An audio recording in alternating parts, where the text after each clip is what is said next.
Never reasonable to restrict constitutional freedoms in the name of fighting terrorism? In our opinion, no. And now the plain truth. As you've seen on our show, the government at times tells you lies. The deception is historic and continuous. The government needs to be exposed because it cannot be trusted to expose itself.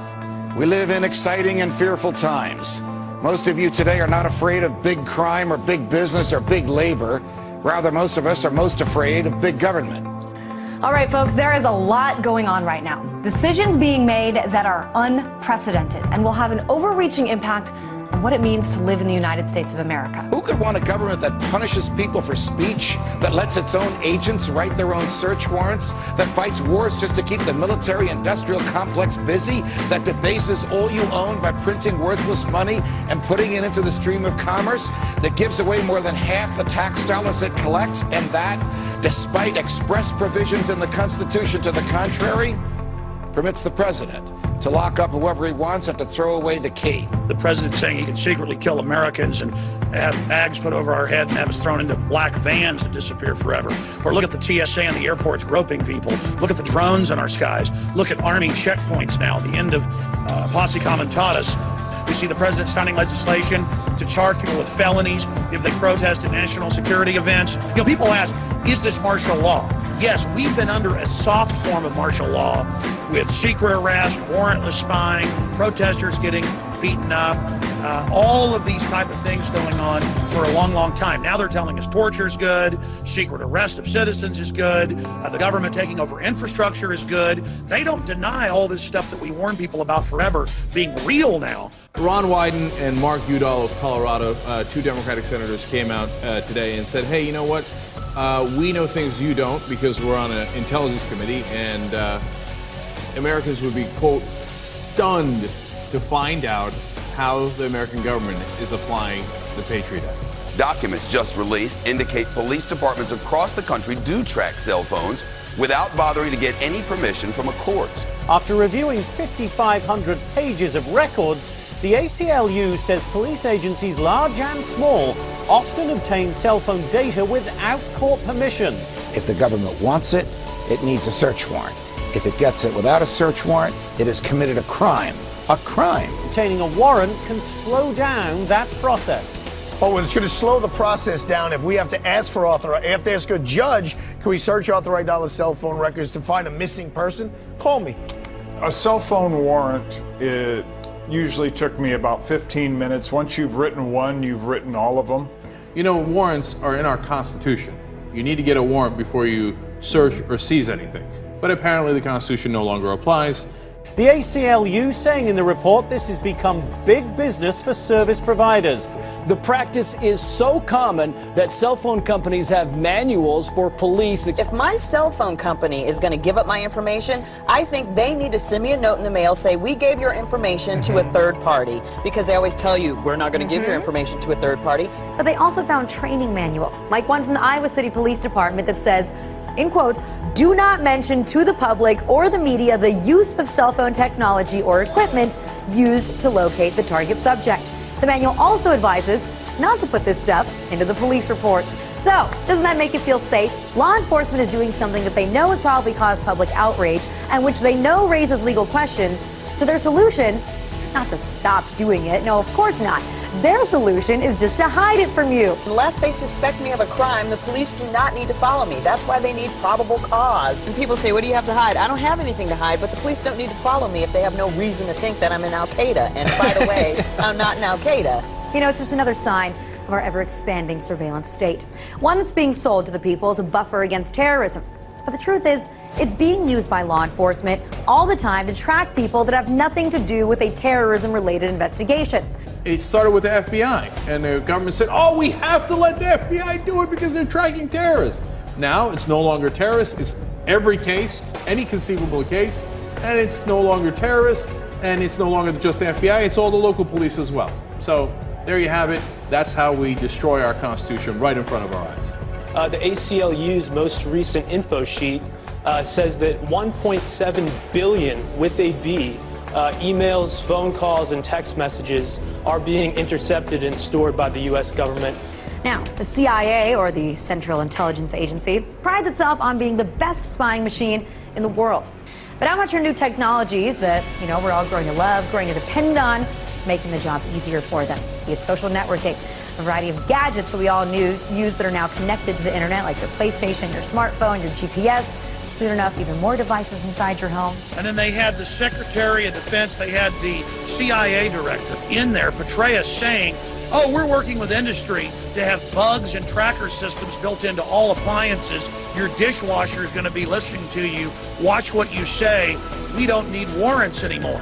It's a really scary world of scary possibilities out there, and Congress is ready to counter it with over 50 cybersecurity bills introduced just in this congressional session. But is this threat being overblown? Are we conflating different threats onto one gigantic apocalyptic scenario just to line the pockets of defense contractors and create a massive cybersecurity complex? So far, nobody in Congress has actually provided evidence that cybersecurity legislation of this nature really is needed. There are a lot of folks who stand to benefit from comprehensive cybersecurity legislation, especially if that legislation comes attached with big spending. Well, if you thought that SOPA and PIPA were bad, just wait until you hear about cybersecurity legislation working its way through Congress. It's called CISPA, or the Cyber Intelligence Sharing and Protect Act, also known as HR 3523. Here, Microsoft, Facebook, Tech America, they're on board. How come? Well, it tells the internet companies, look, our bad. We didn't mean to go after you guys, okay? You're giant corporations as well. We're totally happy with you guys. What we want to do is go after anyone that dares to cross the government, and we know you guys would never make that mistake. Now you might think, come on, are they really going to do that? Hell yes, they're going to do that. Let me give you a perfect example, WikiLeaks. If they have a law like this, they can just simply come in and tell the ISP provider, look at this law that we have, it's over, shut down WikiLeaks. But also, did you notice they snuck in private entity? So if you're a threat to a private entity, they might also shut you down. And under the veil of doing things for cybersecurity purposes, they would allow companies to collect and monitor private communications and then share them with the government or anybody else.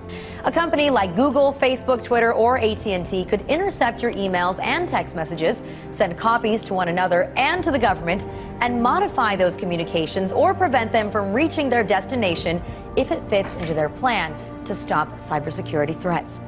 So what it does is essentially carves out a cybersecurity exception to all of our privacy laws.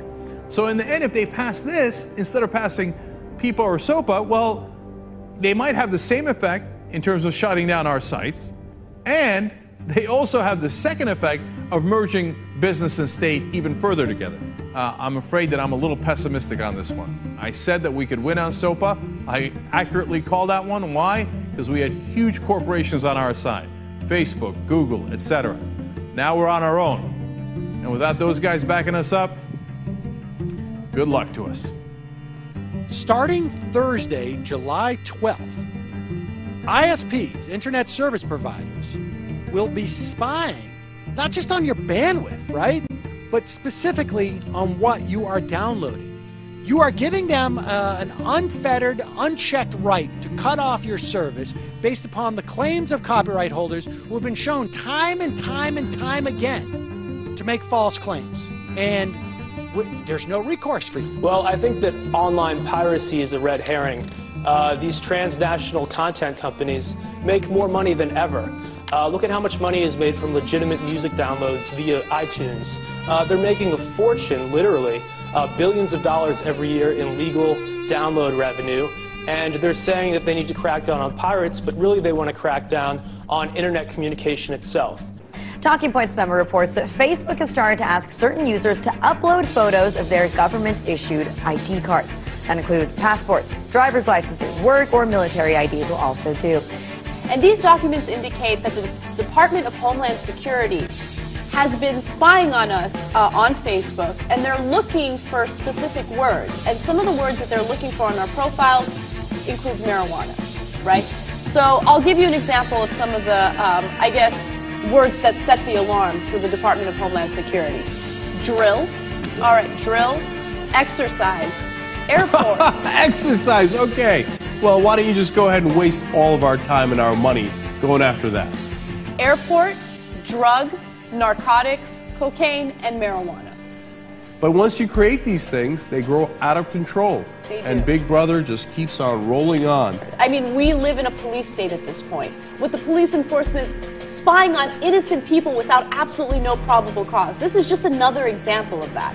Not only is your every move on Facebook now being posted for your friends to see, but Facebook might still be watching even after you log out. Sure. So over the last few decades, we've increasingly come to entrust third parties with our private data. All of these companies have been trusted by us, and they're collecting data about us in many cases and storing it, in the cloud or in some data center.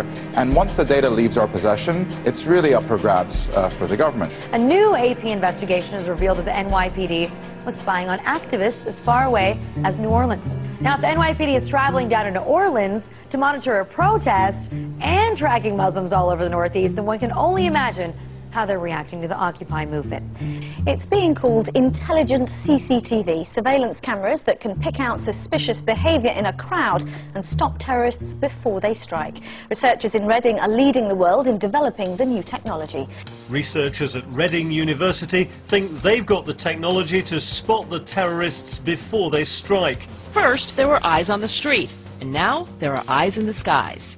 The Director of National Intelligence has given the go-ahead for the nation's spy satellites to be used regularly by U.S. civilian agencies and law enforcement. Now the Department of Homeland Security wants to monitor anybody who's leaving the United Kingdom, not just Americans. Now, those who are traveling to Mexico are also going to be sharing personal details, especially if they're flying to Mexico City or to Cancun. And if any travelers are pondering a vacation in Cuba or the Caribbean, be prepared to give over your info too. This is an excuse to collect everybody's information about the TSA. Turns out they're not just doing these things in airports anymore. They're now doing them at ferries. They're doing them at bus stations, on subways. So are you ready to just start having TSA everywhere that you go? Yeah. Oh, the part I found most interesting is that they've been working with ICE. So, you're going to get your papers inspected while you're being fondled. We have a $2 billion data center being built out in the Utah desert to spy on American citizens. It's NSA's newest and biggest surveillance program. It's called Total Information Awareness. The program targets all kinds of electronic information from around the world. So this includes emails, tweets, texts, phone conversations, you name it, from U.S. citizens. It's being called the biggest spy machine ever. It's just going to get bigger. They're just going to use these resources in new ways. To be specific, they show that the FBI taught its agents that they could sometimes, quote, bend or suspend the law in their hunt for terrorists and criminals. It outlaws certain forms of peaceful protest. If you happen to be within close proximity to high-ranking elected officials who are receiving Secret Service protection, that can be considered a felony. So if you can't protest in your own nation's capital, what kind of constitutional republic have we become? The UK is going to start testing these lasers that temporarily blind individuals, especially if they're participating in protests or riots. Yeah, in other words, if people start speaking up against the government, we're going to temporarily blind them. When you don't have the right to protest, you don't have much left. Just more proof that your freedom of speech really ain't all that free. In fact, it just might land you on a government list. It gives the military the power to indefinitely detain American citizens suspected, just suspected, not convicted, of some sort of involvement or affiliation with terrorism. It basically means the president, the administration can just say, you're a terrorism suspect, the military takes you away, and we may never hear from you again. Obama had said he didn't want to sign it. Then it turned out he demanded that the provision for secret arrest of citizens and secret killing and torture be added. Is that this means that the military, not our civilian justice system, is going to be in charge. What's wrong with the court system that we already have? Nothing, actually, if you consider the fact that there have been more than 400 people in the last 10 years that have been prosecuted successfully in our federal courts for terrorism-related offenses. Military commissions, on the other hand, only 6 cases. This is part of the problem. The dangers of this overly expansive global war on terror is that anything can now be deemed a battlefield by the administration. ICE is responsible for holding 32,000 people in immigration detention without any charges on a single day. So why are so many of these immigrants actually ending up in jail? Well, you see, it all comes down to money. Private prisons make a killing off of undocumented immigrants because they can hold them in their prisons, allowing the detention centers to meet their financial goals. Private prisons make money off of incarceration. The more people they lock up and the longer they keep them, the more money they make. They're clearly making a business out of rounding people up. The profitability of private jails depends on the prison population continuing to go up. The rate of incarceration in the U.S. has quadrupled since the 80s. While public prisons are accountable to the public, private ones answer only to shareholders and are not subject to external scrutiny. That means many private contractors face few consequences for the poor or even inhumane treatment of detainees. All right, so let's get back to what I opened the show with. More war on terror that shows no signs of waning. We've got the Secretary of Defense telling 60 Minutes that they will not show any evidence and the public will just have to believe the administration when they label someone a terrorist and execute them without any due process. So, all that we can get from Panetta's answer here is that the evidence doesn't matter. Due process in a courtroom to prove that evidence doesn't matter. If the government calls you a terrorist, they can kill you and the rest of us are just supposed to take their word for it. The U.S. government now laying out its legal argument for killing American citizens overseas without a trial. But what about targeting people on U.S. soil? Does that only apply to U.S. citizen that's overseas, or does that apply to U.S. citizen that's here? I'd have to go back. I'm not certain whether that was addressed or not. So that we have clarity here, he is not certain whether it was addressed, whether our government can kill our own people inside our own country.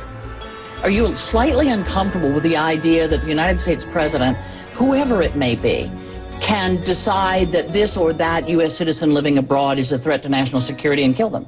International war on terror that's going on now, we're going to have to make sure that we have the tools to get some of these people who are very bad and comply with American law. And you think that the president should be able to make that decision in conjunction with the folks in the administration, without going to a court, without going to you all, anything? There is a war going on. There's no question about that. He's the commander-in-chief, and there's been guidelines set, and if he follows those, I think he should be able to do it. Just so I understand correctly, are you really saying that in certain situations, the president can decide whether it's in the best interests of the nation and then do something illegal? I'm saying that when the president does it, that means it's not illegal. This federal government, this administration says it can kill Americans when they're riding with their children in a car in a desert. That is quite a horrifying reality of how our government functions these days, of how completely out of hand this war on terror has become. So we can kill you anywhere, and we don't have to ask a damn soul about it. So Eric Holder said, okay, you know what, we've been getting a lot of flack for that. I'm going to go to Northwestern, I'm going to clear this thing up. And he did. He gave a speech where he explained that there are no rules. Some have argued that the president is required to get permission from a federal court before taking action against a United States citizen. This is simply not accurate. Due process and judicial process are not one and the same, particularly when it comes to national security. The Constitution guarantees due process. It does not guarantee judicial process. And now a new interpretation of the Constitution where due process is a bunch of guys in the executive branch getting together saying, should we kill somebody? Yeah, let's go ahead and kill him. But the thing that makes it critical here is that the U.S. government unilaterally, without any proof, without any due process at all, is actually pointing the finger and saying, you, my friend, are a terrorist. So the question then becomes, if they get to decide, what makes you question whether or not they can't decide that it's you, or it's me, or it's my neighbor, or my father, or my son?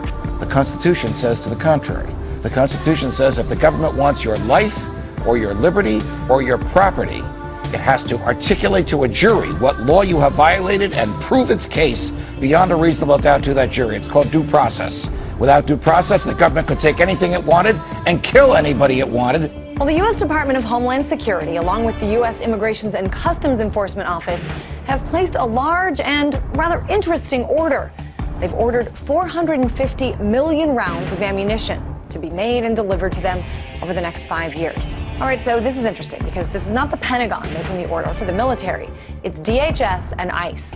And to give you a little perspective here, there are only about 311 million people living in the entire country.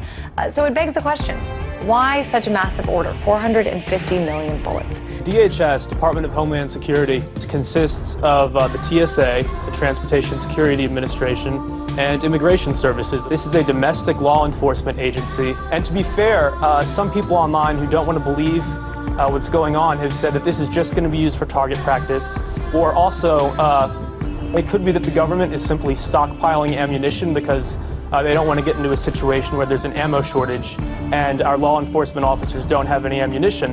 And those are both fair points. But that kind of ammo that they purchased from ATK, hollow point ammunition, as you had explained, it's designed to, tear through human flesh and then expand. It's designed to kill people.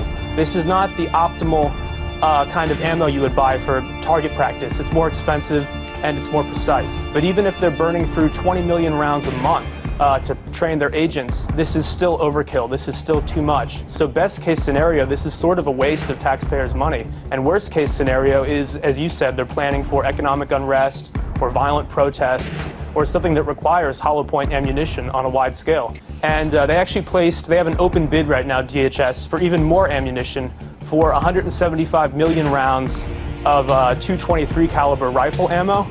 We're rapidly militarizing our domestic law enforcement officers, and I think a lot of people are scared. TSA is scary enough. Wait until they all have guns. Well, I mean, you can't speak back when they're groping you at the airport. Since 2001, the federal government has spent $34 billion on militarizing our local police enforcement.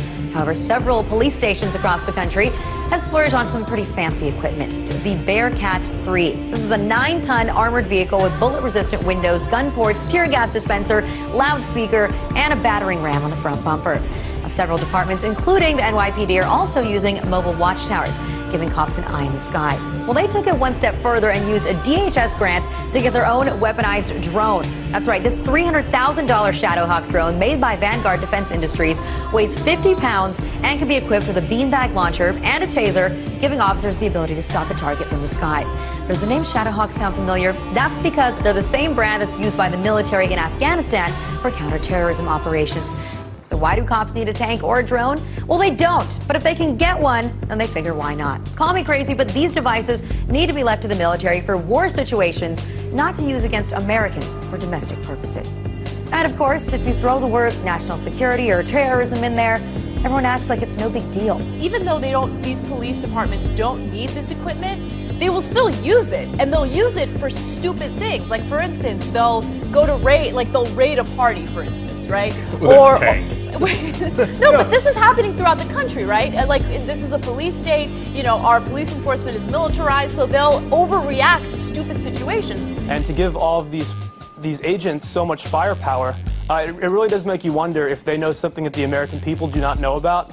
They're talking about inserting the Army into domestic law enforcement. Senator Lindsey Graham, who supports this bill, says, quote, "The homeland is part of the battlefield, and people can be held without trial, whether an American citizen or not."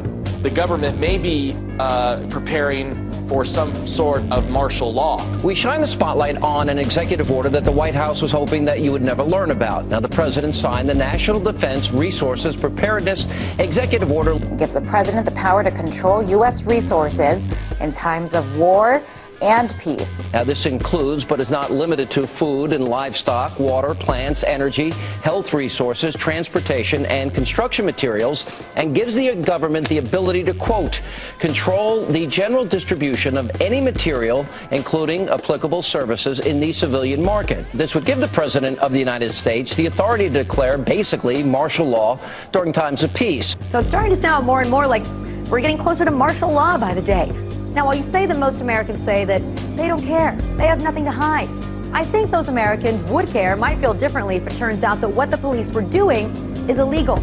They're law enforcement, and yet many departments aren't even bothering to get warrants because they can get the technology on their own. And, going through the court system, getting a warrant, all that stuff is just so tedious. If you're not breaking the law, if you're not doing anything wrong, then you shouldn't worry what the government is doing. Well, I think the average person out there thinks that this is only being used to pursue radical Islam and these terrorist groups, but they don't need a law like this to go after 150 or 200 people. This is being used on tens of thousands, maybe even hundreds of thousands of Americans, where they just go on these fishing expeditions looking for stuff. And, your viewers out there can say, if I'm not doing anything wrong, I don't have anything to worry about. But we've always been told from a young age in school onward that if you're not doing anything wrong, the government in America does not look through your emails. The government does not look through what you're doing. If it's the bad guys, it's those foreign terrorists, that it's okay. It's not like my government would ever do it to me. But guess what? You're wrong, because your government would totally do that to you, and now they'll be able to by law. Some of the things that make you suspicious of terrorism are having food, having more than 7 days of food, missing fingers on your hand, having ammunition, having weatherproofed ammunition, having several guns at your house. That's right. People who pay for small purchases in cash, like coffee or gum, apparently that's a big red flag. Big time. So you should be careful of those that are overly concerned about their privacy. And that is the exact language in the FBI pamphlet. And attempting to shield your computer screen from other patrons, well, that's a sure sign that you're suspicious. We're talking about someone suspected of activities. All right, so despite the fact that there's no relation to any terrorist activity or investigation, the government has decided that they want to keep all that data that they have about you anyway, because you never know when you're going to need it somewhere down the line. But as much as we all want the country to be safe, want the authorities to be on top of it, are we really willing to have the government consider each and every one of us a terrorist? Because you see, that's essentially what's happening. If you look at the language within the guidelines of the NCTC and what it's meant for, it's supposed to receive intelligence exclusively pertaining to domestic terrorism. Counterterrorism officials are now allowed to keep tabs on anyone for up to 5 years, even if they have no ties to terror. Are you willing to sacrifice your freedom for liberty? We have let Roosevelt's fear of fear itself overtake us. We have listened to the little voice inside that has said, this will be temporary, this will be precise, this too shall pass. We have accepted that the only way to stop the terrorists is to let the government become just a little bit like the terrorists. But the problem is most people don't know, and those who do know don't necessarily care. Goodness gracious, indefinite, preemptive, or endless detention surely doesn't apply to U.S. citizens unless current or future president says so. Don't you worry a bit. And if you somehow think habeas corpus has not been suspended for American citizens, but only for everybody else, ask yourself this. If you are pulled off the street tomorrow and they call you an alien, or an undocumented immigrant, or an unlawful enemy combatant, exactly how are you going to convince them to give you a court hearing to prove you are not? Do you think this Attorney General is going to help you? And I think that if the average person knew about this, they would be quite upset. I think the average person just doesn't know, to be honest. I hope that they do find out about these grotesque abuses of government power and just massive wastes of money. And, you know, we're more than a decade out from 9/11. We've killed Osama bin Laden. We have killed or detained most of his deputies. So the real question becomes, who are we fighting against? This should be a dinner table conversation. Every American should be asking, should we be spending billions of dollars on these things when people are out of work, when our infrastructure is failing, and when other economies like China are, you know, steaming ahead and we're falling behind? Is this really what we should be spending our money on, spying on our own people and buying ammunition to protect government against our own people? It doesn't make sense. I think the Patriot Act should have been allowed to expire, and it's a huge mistake that Obama renewed it. So the fact that they've spent hundreds of millions of dollars just to go after 7 people that are in charge of a foreign website? As you said, this has been a very partisan Congress. They can't agree to do anything. And yet, it seems like over the past few months, they've really been hell-bent on taking away Americans' rights. And I don't know why that is. The thing is, you also have to realize that it's all part of the bigger picture. It's all connected. The world around us has been manipulated, coerced in a direction where human life is outweighed by profit. Corporations and bankers now influence the policies, regulations, and even the decisions made by our own governments who have sold us down the river. They took our dreams, our futures. They took them from you, from all of us. And in their own arrogant, condescending fashion, they expect you to roll over and accept it. They pass into law further restrictions on your personal rights and freedoms. They want you to shut up, to keep quiet, keep you alone and all of us divided. Marketing has you chasing an image, telling you what you need to do, what to think and say, how to feel, how to dress, how to be you. Who are you? Do you even know? Can you honestly tell me that you are happy with life as it is defined for you? Open your eyes, it's all out in front of you. Stop trusting these crooked politicians. They don't care about you. They don't care. The will of the people is not a profitable investment. All the while you chase the dream life they created for you, waving it in front of your face like a carrot on a stick. Stop it. Stop being guided through life. We need to quit letting the decisions of a few control the lives of the many. We need to take our future, our children's future, back into our hands. But it's clear that despite the number of people, growing number of people that have come out opposing these bills, the government is going to continue waging its own war without the support of the American people. And even if these bills don't pass, the only threat is the threat of ideas. So guess what, everybody? Say goodbye to that America that you once knew.